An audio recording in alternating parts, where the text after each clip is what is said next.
Oke, Assalamualaikum warahmatullahi wabarakatuh. Kita ketemu lagi di channel Insight Box, channel tempat kita berbagi pengetahuan atau insight mengenai inovasi, pengembangan produk, mungkin marketing, branding, dan segala sesuatu yang mungkin terkait dan penting bagi bisnis kita. Pada kesempatan kali ini kita akan membahas mengenai resiko dalam produk manajemen atau pengembangan suatu produk, baik itu digital atau mungkin produk-produk yang lainnya. Oke, kita mulai saja. Saya akan share screen. Nah, jadi dalam pengembangan produk, seperti juga dalam semua bisnis proses atau semua bisnis, selalu ada risiko di dalamnya gitu. Nah, dalam produk manajemen, minimal ada 4 risiko yang harus kita perhatikan sebelum kita mulai memutuskan akan mengembangkan suatu produk. Kita tahu sendiri banyak sekali produk-produk startup yang sekarang ada di market, banyak yang tidak sesuai dengan kebutuhan customer.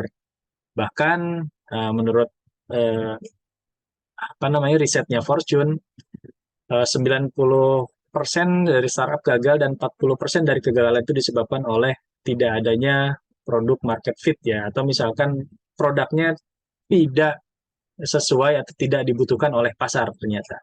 Nah, untuk menghindari hal-hal tersebut, maka kita perlu menganalisa resiko-resiko apa saja sih yang ada di dalam pengembangan produk. Nah, dalam bukunya Inspired, Marty Kagan itu menuliskan ada 4 risiko yang harus diperhatikan oleh seorang product manager ketika akan mengembangkan suatu produk.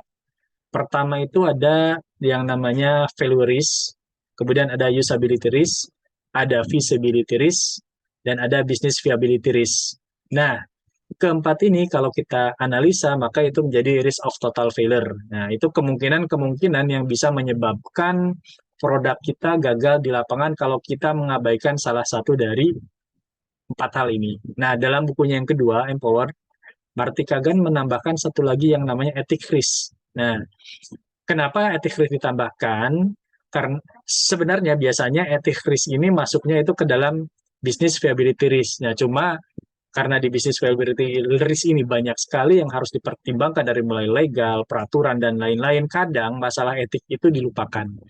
Nah, kita tahu sendiri sekarang yang sedang ramai dibicarakan di dunia ini adalah mengenai etik dari AI ya. Berkembangnya AI semakin cepat, semakin pintar, semakin advance, maka dipertanyakan bagaimana etik dari hasil inovasi AI ini.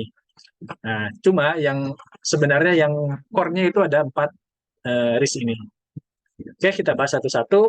Nah, yang pertama adalah value risk. Nah, value risk itu terkait dengan apakah customer itu akan membeli produk kita dan memilih untuk menggunakannya. Artinya di sini, apakah produk kita itu benar-benar sesuai dengan kebutuhan customer? Apakah produk kita ini benar-benar menjawab problem atau pain point-nya customer?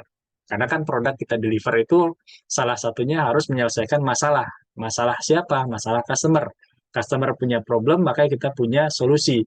Kalau kita menawarkan solusi tanpa ada problem, siapa yang akan menggunakan? Maka di sini, di value risk ini kita akan menganalisa kira-kira produk kita ini benar-benar dibutuhkan oleh customer nggak sih? Benar-benar menjawab persoalannya customer atau tidak?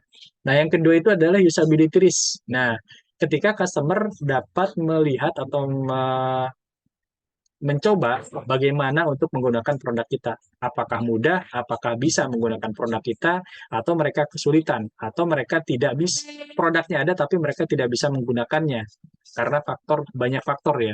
Entah itu dari harganya yang mahal mungkin, atau misalkan susah digunakan, atau sebenarnya bagus, cuma eh, terlalu banyak fitur yang mungkin membingungkan oleh customer atau mungkin UI-nya jelek gitu kan. Bisa jadi seperti itu.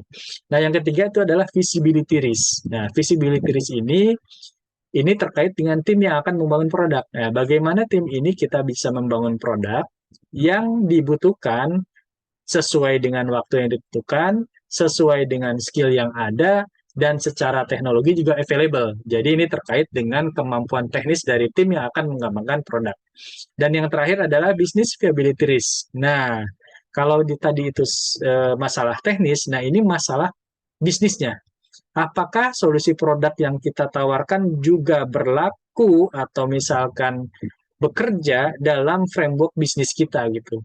Apakah marketnya ada? Apakah secara bisnis ini sesuai dengan value perusahaan kita, sesuai dengan visi misi perusahaan kita, ataukah secara legal itu tidak bermasalah, secara peraturan oke, kemudian dan lain-lain. Ini dari sisi bisnis. Jadi ada 4 tipe risiko yang harus diperhatikan ketika akan membangun suatu produk. Nah, kalau kita eh, konversi dari risiko ini ketika kita akan membangun suatu roadmap, kalau kita akan membangun roadmap untuk suatu produk atau kita akan membangun produknya itu sendiri dan kita tidak mempertimbangkan 4 risiko tadi, maka hasilnya adalah kegagalan biasanya. Kita sudah keluar uang, kita sudah keluar resource, keluar investasi, investasi waktu, biaya, tenaga, dan lain-lain. Ternyata ketika di-launch ke pasaran, produknya bermasalah atau menghadapi risiko-risiko yang tadi kita jelaskan. Nah, kenapa bisa terjadi seperti itu? Pertama, misalkan secara value, value itu tidak ada di produk kita gitu. Atau tadi yang value risk-nya itu apa namanya terjadi di produk kita ya. Nah, mungkin customer tidak suka sama sekali dengan ide dari produk yang kita tawarkan. Karena atau misalkan produk yang kita tawarkan tidak bisa menjawab problemnya customer gitu. Nah, kalau misalkan tidak bisa menjawab problemnya customer, ya customer nggak bakalan pakai itu produk kita atau bahkan membayar untuk produk tersebut gitu. Nah, contohnya seperti itu. Ini terjadi karena apa? Karena sebenarnya kita membangun produk yang sebenarnya tidak dibutuhkan oleh customer gitu. Nggak ada problem yang di-solve oleh produk ini gitu. Atau nggak ada nilai tambah yang didapatkan oleh customer gitu. Nah, berarti ini value-nya tidak ada di sana. Yang kedua, bisa jadi usability-nya nggak ada di sana. Nah, mungkin ya, mungkin customer mau sih pakai produk itu gitu. Dan emang dia butuh gitu dengan solusi yang ditawarkan oleh produk tersebut. Tapi ternyata ketika digunakan produk itu terlalu complicated gitu. Jadi si customer itu susah makanya malah jadi tambah pening gitu ketika menggunakan produk itu. Nah, kalau sudah seperti itu ya sama juga gitu. Nah, kita nggak bisa pakai juga produk tersebut gitu. Iya sih, kayaknya sih bisa menjawab persoalan kita. Cuma ketika pakainya itu susah gitu. Atau bisa jadi mendapatkannya susah gitu. Atau bisa jadi juga misalkan eh, fiturnya terlalu banyak gitu. Sehingga mungkin untuk beberapa customer itu eh, akan menyulitkan mereka menggunakan produk tersebut.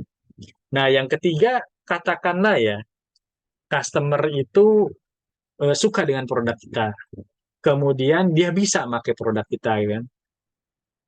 Ya, karena mereka mungkin dilibatkan ya dalam pengembangan produknya. Tapi secara timeline dan secara waktu, secara tenaga dan secara teknis, ternyata produk ini nggak bisa dikerjain gitu.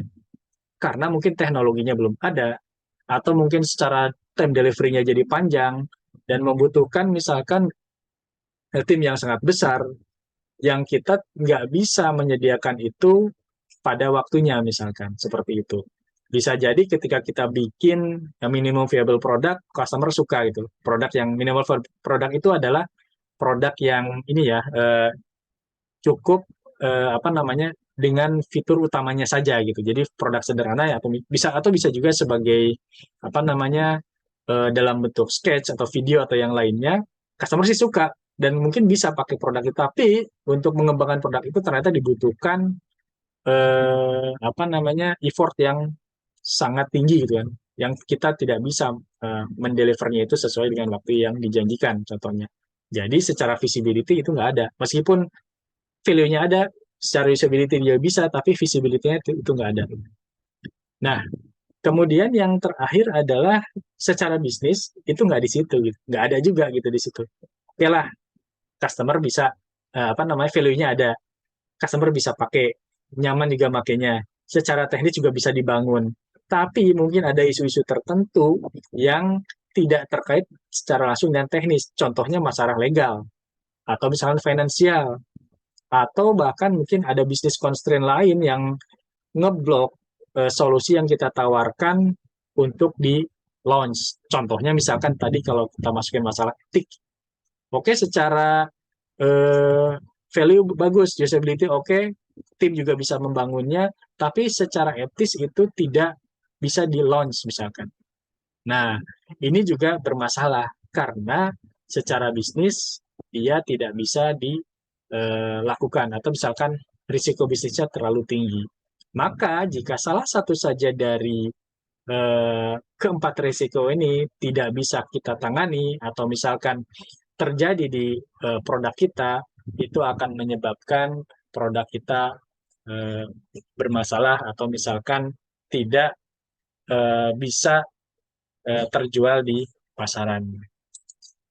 Oke, mungkin untuk eh, pengenalan empat risiko itu sudah kita paparkan tadi. Bagi teman-teman yang mau tahu tentang apa itu MVP, minimum viable product, mungkin bisa melihat ke video-video yang sebelumnya. Terima kasih banyak. Kita ketemu lagi di lain kesempatan membahas topik yang lainnya. Assalamualaikum warahmatullahi wabarakatuh.